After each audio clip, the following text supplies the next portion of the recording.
Salmo número 53, vamos a darle lectura en el nombre de nuestro Señor Jesucristo. Dice el necio en su corazón, no hay Dios, se han corrompido e hicieron abominable maldad, no hay quien haga bien. Dios desde los cielos miró sobre los hijos de los hombres, para ver si había algún entendido que buscara a Dios. Cada uno se había vuelto atrás, todos se habían corrompido. No hay quien haga lo bueno, no hay ni aún uno. ¿No tienen entendimiento? ¿No tienen conocimiento todos los que hacen iniquidad? ¿Que devoran a mi pueblo como si comiesen pan? ¿Y a Dios no invocan? Allí se sobresaltaron de pavor donde no había miedo, porque Dios ha esparcido los huesos del que puso asedio contra ti. Los avergonzaste porque Dios los desechó. Oh, si saliera de Sión la salvación de Israel, cuando Dios hiciere volver de la cautividad a su pueblo, se gozará Jacob y se alegrará Israel. Amén. Vamos a orar. Padre eterno, a través de su Hijo amado, nuestro Señor Jesucristo, recurrimos a su presencia. Oramos, Señor, para que usted nos guíe a través de la exposición de su palabra, para que su iglesia la adore, para que su iglesia sea edificada, para que usted hable a su pueblo, para que usted nos conforme por medio de su palabra a la imagen de Cristo. Que yo desaparezca de este lugar y que sea Cristo hablando a su iglesia. Señor, que la gloria sea solamente a Él, a nuestro único Dios verdadero. Oramos, Señor, para que yo mengüe, nosotros menguemos y que Cristo sea exaltado en todo y por todos. Se lo pedimos, Padre Celestial, en el nombre de nuestro Señor Jesucristo. Amén y amén. Mis hermanos, este Salmo número 53 tiene como autor al gran rey David. Y este Salmo número 53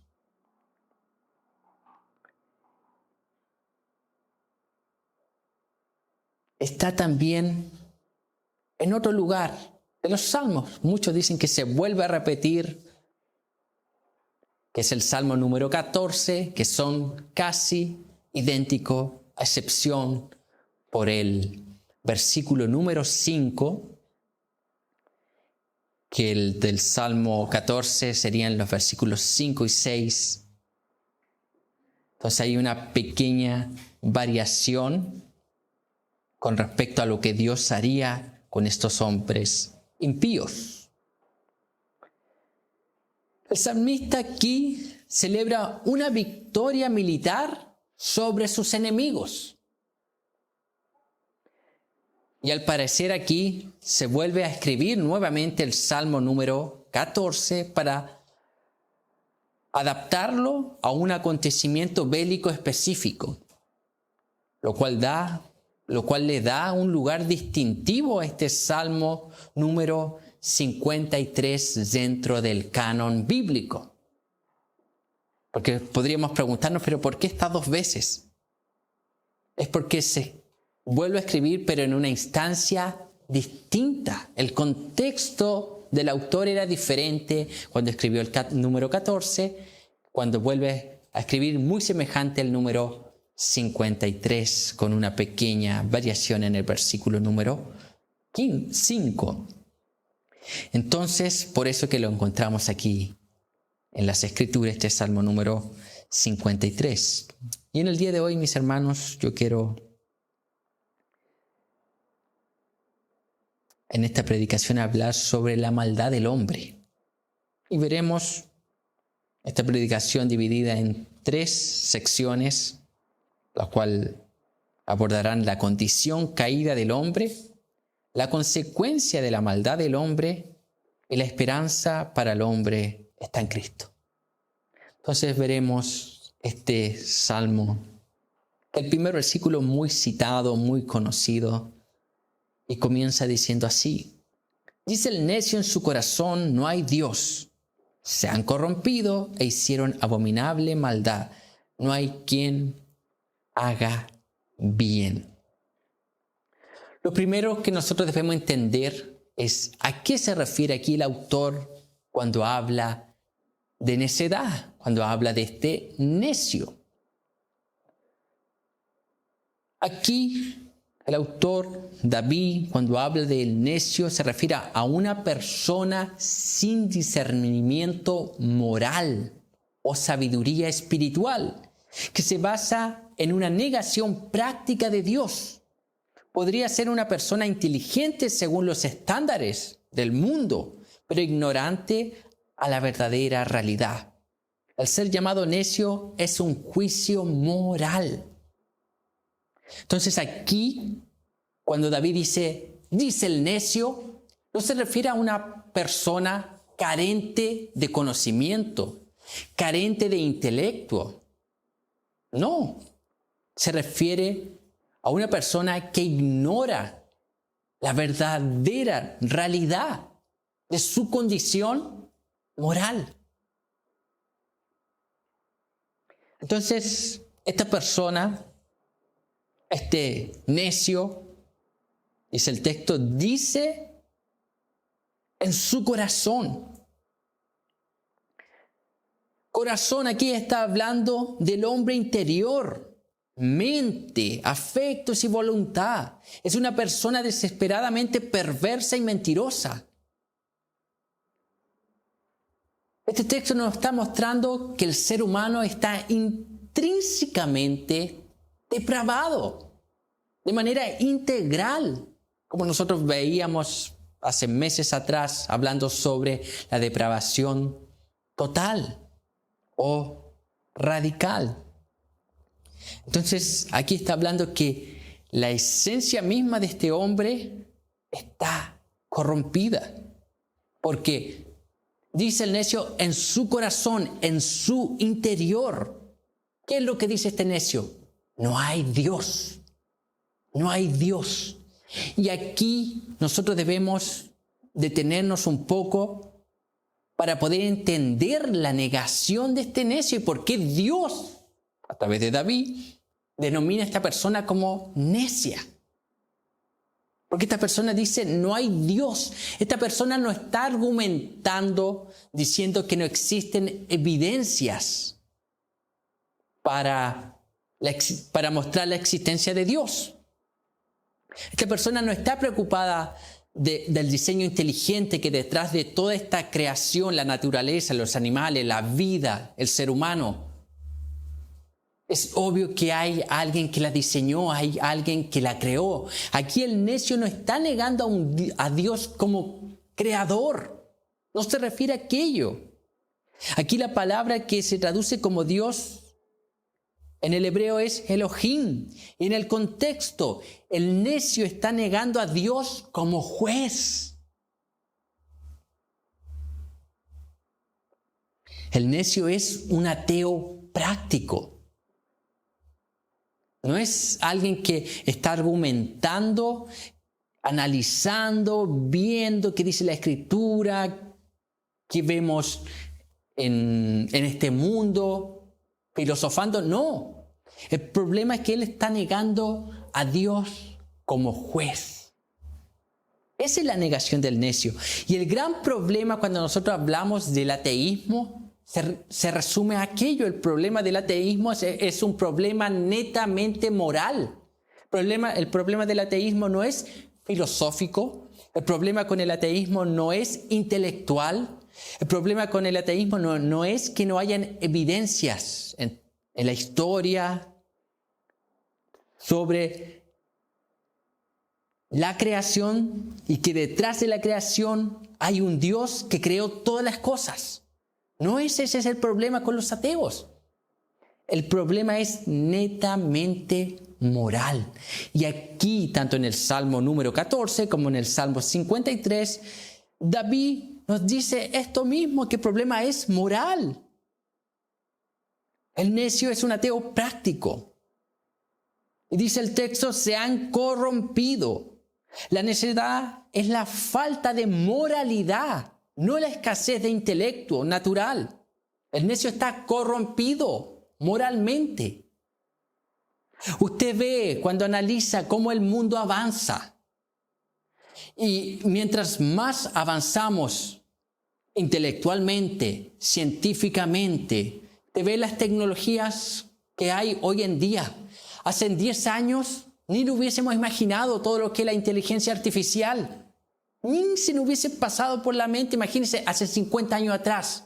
Pero a medida que el hombre más avanza y crece, hay algo que el hombre no logra mejorar, que es su aspecto moral. Entre más avances hay, avances científicos, avances tecnológicos, vemos que más se degrada la moralidad del hombre.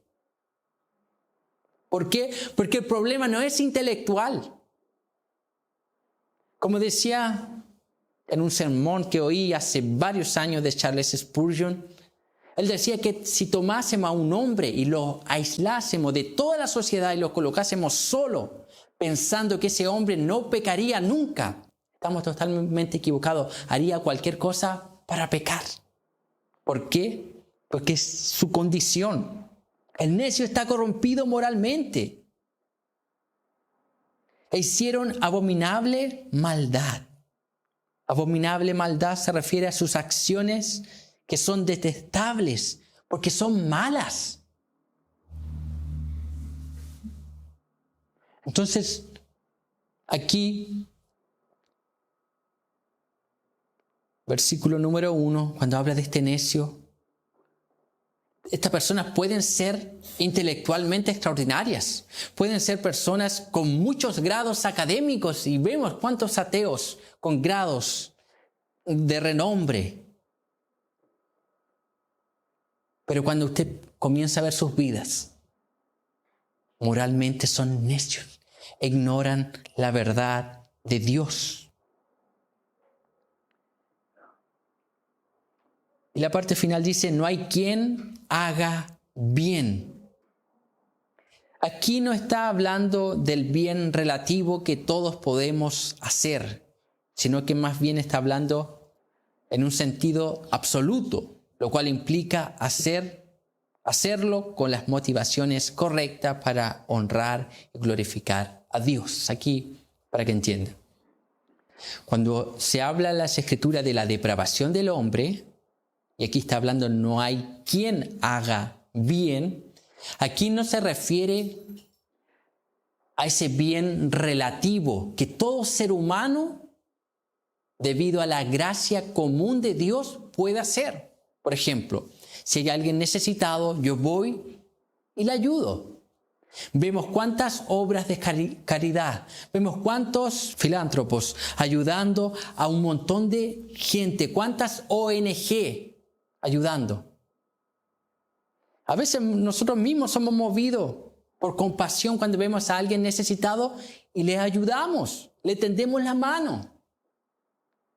Pero aquí, cuando dice no hay quien haga bien, no se refiere a ese bien relativo, se refiere al bien absoluto, que se centra en ¿qué? En glorificar a Dios. ¿Por qué? Porque yo puedo dar algo sin tener en mente a Dios, sin tener en mente la gloria de Dios, y mi intención no tal vez sea no la gloria de Dios, sino buscar el reconocimiento, el aplauso.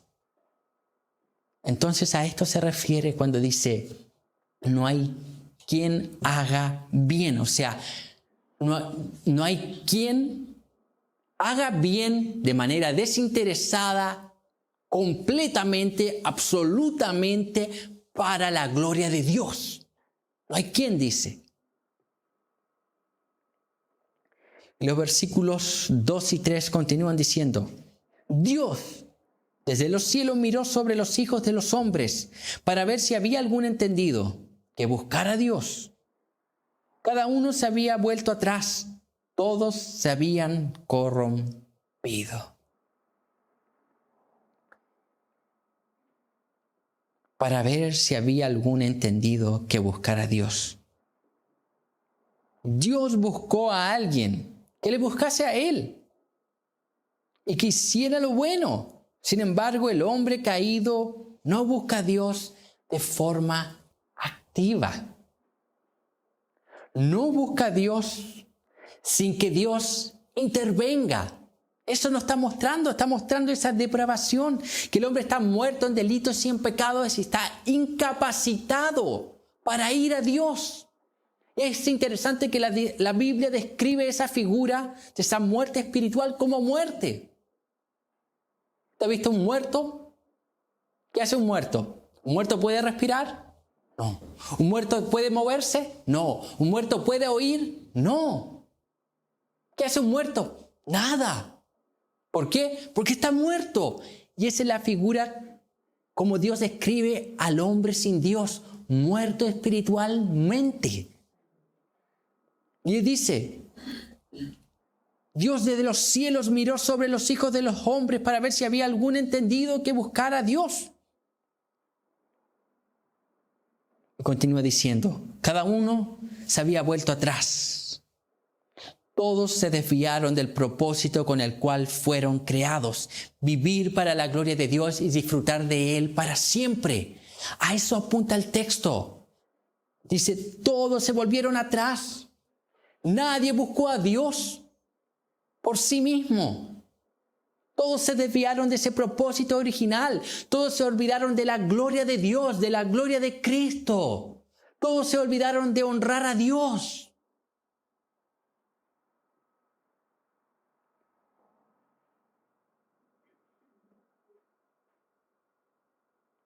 Todos se habían corrompidos. Todos estaban moralmente corruptos. No hay quien haga lo bueno. Y aquí está hablando ya más explícitamente sobre la depravación total y universal. Cuando hablamos, volvemos nuevamente para aclarar, cuando hablamos de esa depravación total o radical, no quiere decir que el hombre no pueda hacer ese bien relativo. No, el hombre sí puede hacer el bien y eso lo podemos ver en nuestra experiencia de vida. ¿Cuántas personas impías no hacen el bien a veces? No tienden la mano a alguien, muchas veces.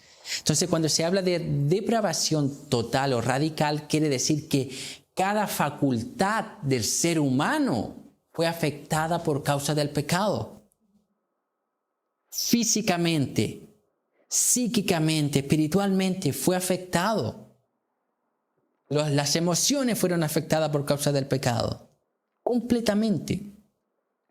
Versículo número 4 dice, ¿no tienen conocimiento todos los que hacen iniquidad, que devoran a mi pueblo como si comiesen pan y a Dios no invocan?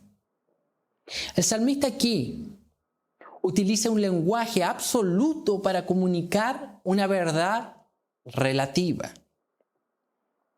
Y dice así, ¿no tienen conocimiento todos los que hacen iniquidad? Los que hacen el mal, relativamente, saben que están haciendo lo malo. Entonces, la pregunta es, ¿por qué lo hacen? Lo hacen porque quieren hacerlo.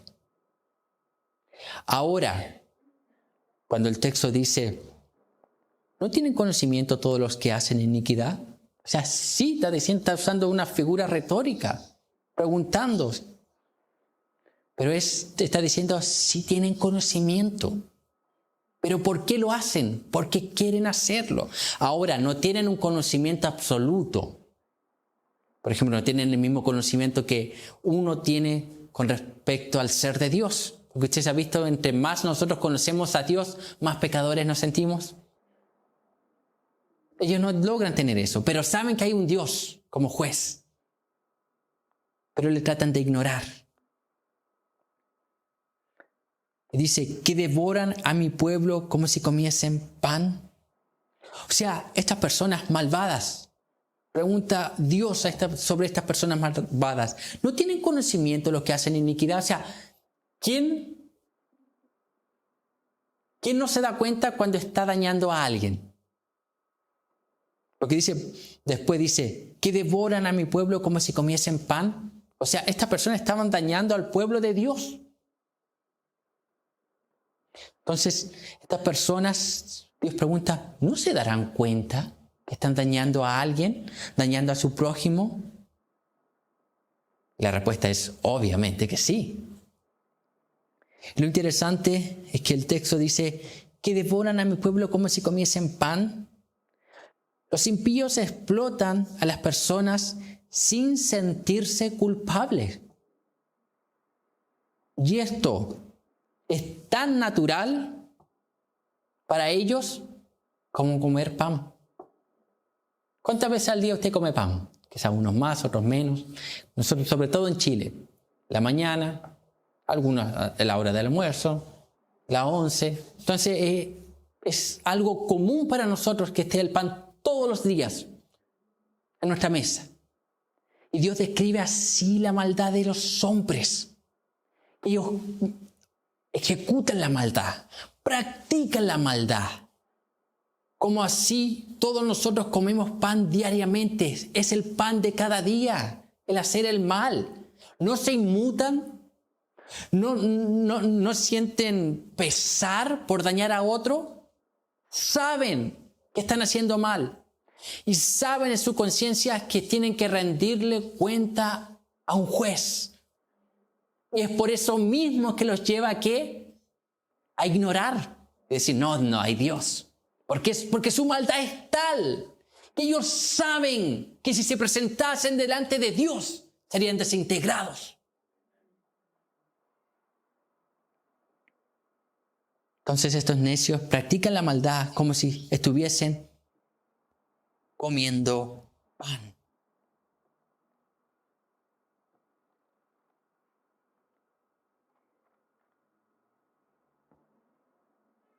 Y a Dios no invocan, termina preguntando, la última parte.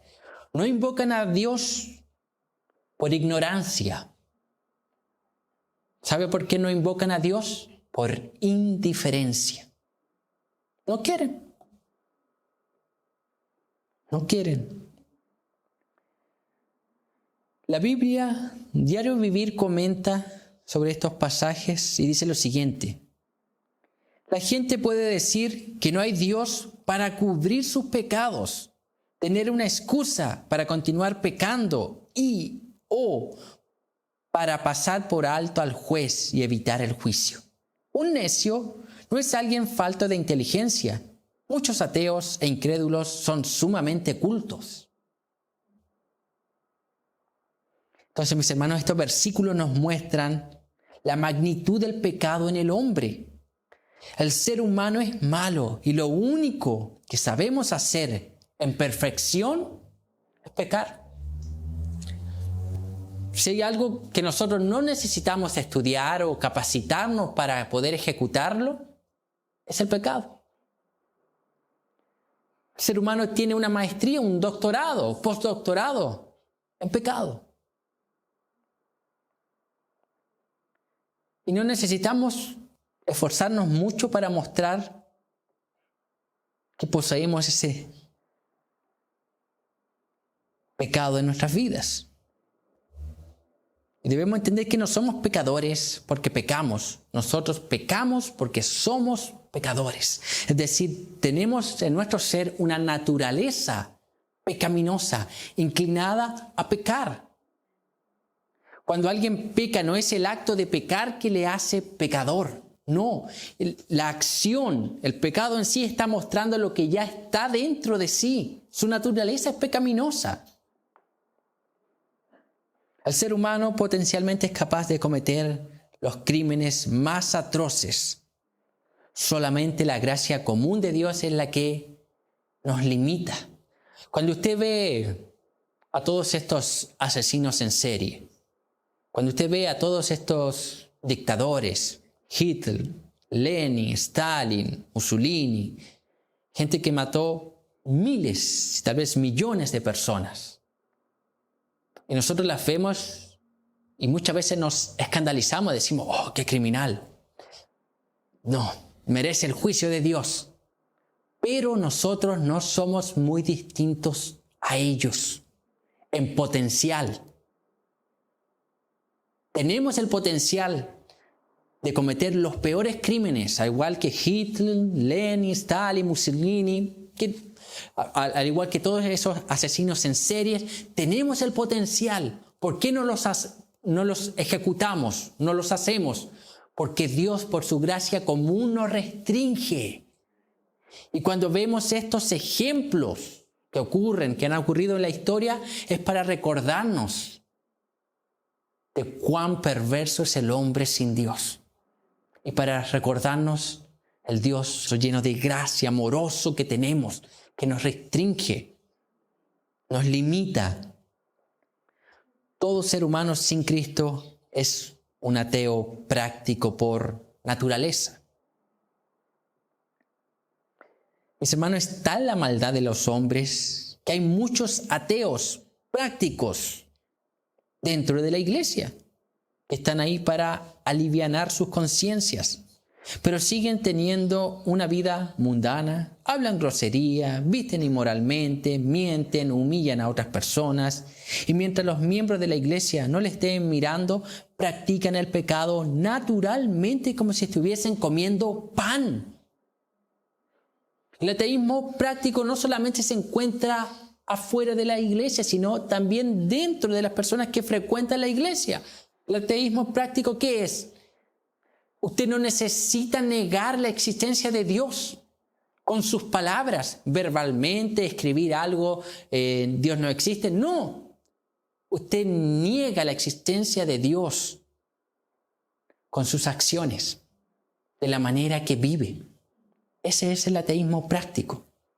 No importa que usted profese servir a Dios, que usted profese ir a la iglesia, que usted profese ser cristiano, pero si usted vive en contra de todos los principios bíblicos, usted es un ateo práctico. Y la Biblia describe ese perfil como necio. Y Dios lo está llamando ¿a qué? A que se arrepienta. Segundo, vemos las consecuencias de la maldad del hombre. Versículo número 5. Dice: allí se sobresaltaron de pavor donde no había miedo, porque Dios ha esparcido los huesos del que puso asedio contra ti. Los avergonzaste porque Dios los desechó. David aquí está relatando lo que ocurrió con los malvados en medio de aquel conflicto bélico en contra del pueblo de Dios. Allí se sobresaltaron de pavor donde no había miedo. El miedo se apoderó de los impíos, no habiendo peligro alguno, porque Dios estaba derramando su ira sobre ellos, debido a toda la maldad que estaban ejecutando. Hay otro proverbio que dice: huye el impío sin que nadie lo persiga. Y ese es el juicio de Dios. Esas personas que practican la maldad. Y hay algunos que llegan a un grado que son tan malos que se deleitan en la maldad, que buscan hacer el mal. ¿Y has visto esa persona que siempre piensa mal, que comete un montón de faltas, de crímenes? Por ejemplo, el que roba siempre está pensando que los demás le van a robar. El que miente siempre está pensando que los demás le van a mentir. ¿Has visto eso? Es la descripción de este pasaje. Entonces, sin que nadie los persiga, el miedo viene cuando no lo hay. Es innecesario, pero es parte del juicio de Dios. Porque Dios ha esparcido los huesos del que puso asedio contra ti. ¿Quiénes estaban siendo asediados? Era el pueblo de Dios, los hijos de Dios. Aquí vemos que es Dios quien derrota a los enemigos de su pueblo. Es Dios quien produce el miedo a los que estaban haciendo mal a su pueblo. Y culmina diciendo: Dios los desechó. Aquí Dios aplica su justicia. Estos necios tuvieron toda una vida para arrepentirse de su maldad, pero prefirieron ser indiferentes a Dios y por ende recibieron la consecuencia de su maldad. Y nuevamente aquí yo voy a citar el comentario de la Biblia Diario Vivir, que dice lo siguiente: los necios son los que rechazan a Dios, el único que puede salvarlos. Por eso que es necedad. Imagínese que usted está con una enfermedad terminal. Y de repente le llamase su doctor, médico, y le informa: encontramos la cura para su enfermedad terminal. Venga aquí a recibir el medicamento. Y usted dice: no quiero ir. ¿Aquella actitud sería una actitud sabia o sería una actitud necia? Sería necedad, la necedad misma. Y esto es lo que describe a Dios de esta misma manera, a esas personas que rechazan a Dios. ¿Por qué? Porque Él es el único que los puede salvar. Él es el único que los puede salvar. El final que le espera a todo ser humano y que justamente merecemos es el infierno. El hombre rechaza el atributo de Dios como juez, prefiere ser indiferente a este atributo y a Dios mismo y continuar viviendo una vida de pecado. El ser humano no es una víctima que será enviada al infierno por un Dios tirano. El ser humano es un aborrecedor activo de Dios. Él odia a Dios y todo lo relacionado con Él. Resiste, no quiere saber nada de Dios. ¿Usted ha visto cuando intenta hablar de Dios con algunos familiares? ¿Te ha visto la resistencia? ¿Has visto la resistencia? A veces usted ve esa abuelita tan tierna ahí y usted va, se acerca y abuelita y le habla de Dios, y le habla de pecado y se transforman. ¿Por qué? Porque resisten, porque aborrecen a Dios, no quieren a Dios. El problema no es que no hayan evidencias, el problema no es el amor de Dios, la misericordia de Dios. No, el problema tiene que ver con el carácter de Dios, con su justicia. No quieren a Dios como juez. Resisten a esa verdad que describe el libro de Hebreos.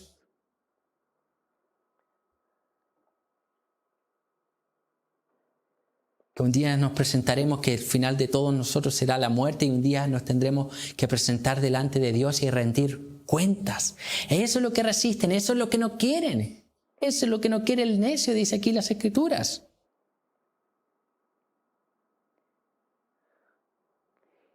Y una de las descripciones más claras sobre esta necedad y sobre la consecuencia de la maldad del hombre es la que encontramos en Romanos capítulo número 1, del versículo número 18 en adelante, que dice así: porque la ira de Dios se revela desde el cielo contra toda impiedad e injusticia de los hombres que detienen con injusticia la verdad, porque lo que de Dios se conoce le es manifiesto, pues Dios se lo manifestó.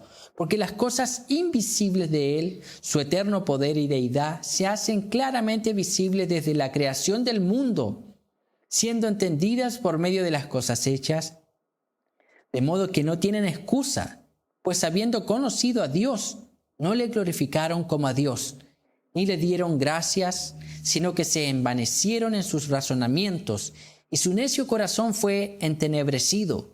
Profesando ser sabios, se hicieron necios, y cambiaron la gloria del Dios incorruptible en semejanza de imagen de hombre corruptible, de aves, de cuadrúpedos y de reptiles, por lo cual también Dios los entregó a la inmundicia, en las concupiscencias de sus corazones, de modo que deshonraron entre sí sus propios cuerpos, ya que cambiaron la verdad de Dios por la mentira, honrando y dando culto a las criaturas antes que al Creador, el cual es bendito por los siglos. Amén. Por esto Dios los entregó a pasiones vergonzosas, pues aún sus mujeres cambiaron el uso natural por el que es contra la naturaleza, y de igual modo también los hombres, dejando su uso natural de la mujer, se encendieron en en su lascivia unos con otros, cometiendo hechos vergonzosos hombres con hombres, y recibiendo en sí mismo la retribución debida a su extravío.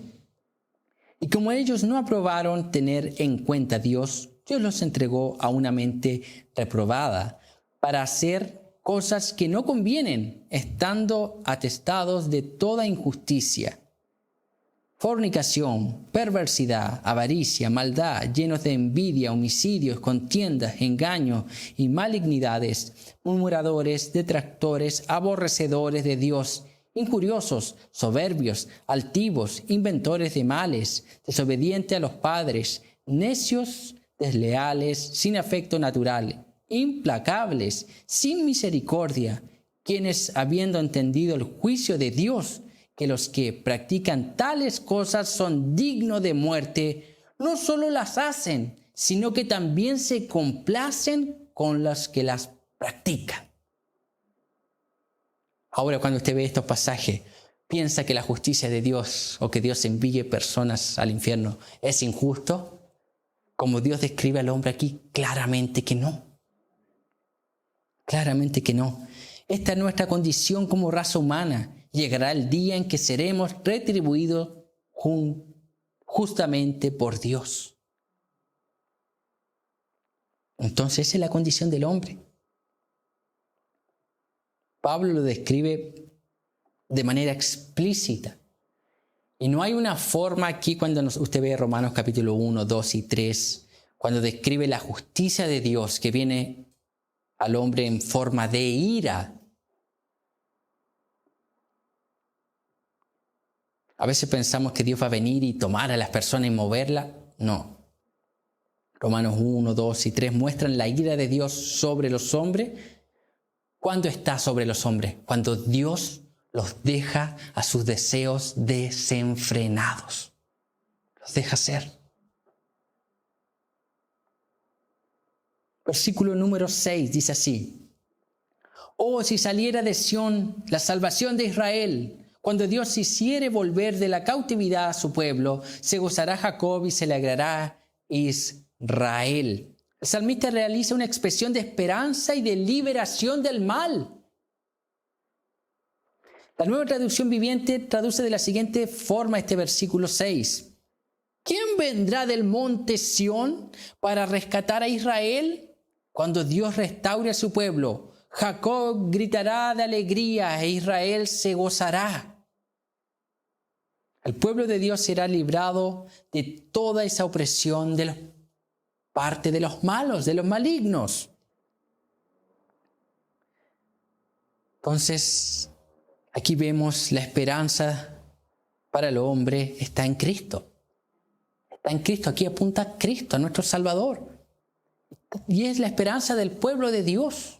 A pesar de los males, de las opresiones, las persecuciones, los falsos testimonios que usted pueda experimentar aquí en este mundo por causa de Cristo, el Señor dice que su pueblo será liberado de toda esta opresión. Sin embargo, hay algo más extraordinario cuando nosotros miramos este versículo a la luz del Nuevo Testamento. Porque a la luz del Nuevo Testamento nosotros podemos ver que los malos, nosotros, y quienes hicieron mal al pueblo de Dios, también pueden ser parte del pueblo de Dios, si se arrepienten y creen en Jesús. Y esto es lo que encontramos en Hechos, se relata en Hechos capítulo 26, del versículo número 9 en adelante. Yo ciertamente había creído mi deber hacer muchas cosas contra el nombre de Jesús de Nazaret, lo cual también hice en Jerusalén. Yo encerré en cárceles a muchos de los santos, habiendo recibido poderes de los principales sacerdotes. Y cuando los mataron, yo di mi voto.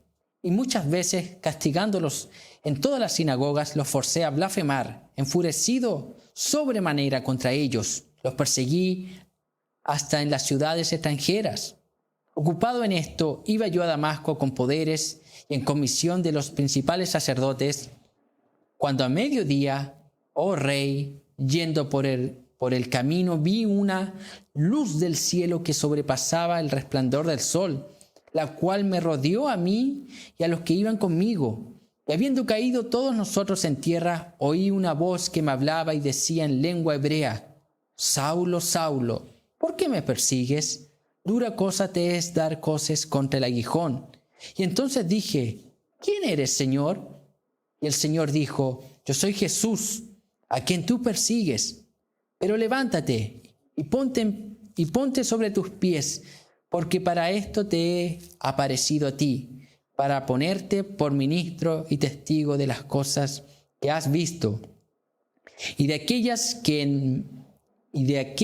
en que me apareceré a ti, librándote de tu pueblo y de los gentiles, a quienes ahora te envío, para que abras sus ojos, para que se conviertan de las tinieblas a la luz y de la potestad de Satanás a Dios, para que reciban por la fe que es en mí perdón de pecados y herencia entre los santificados.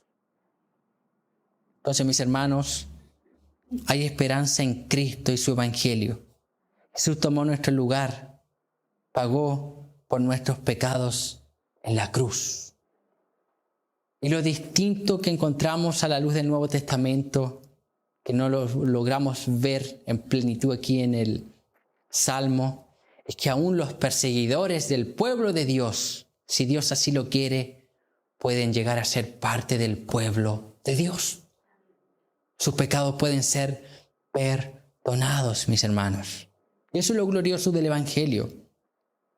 Entonces, mis hermanos, en esta predicación hemos visto la condición caída del hombre, las consecuencias de la maldad del hombre y la esperanza para el hombre está en Cristo.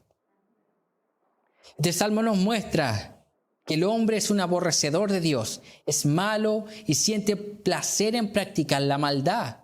No puede hacer el bien absoluto, está bajo la ira de Dios. Lo que le espera es el infierno. Pero también nos muestra este salmo la esperanza para el pueblo de Dios, que sufre persecución por causa de su fe, que sufre por causa de los enemigos de Dios.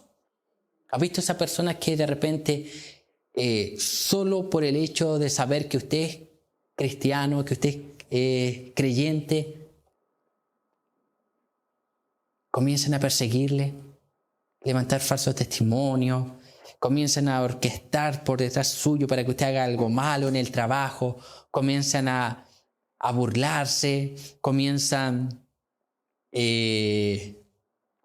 a hacerle propuestas para caer en tentación, en pecados. ¿Y por qué? Porque no tienen algo en sí con usted, sino que tienen algo en contra de Dios.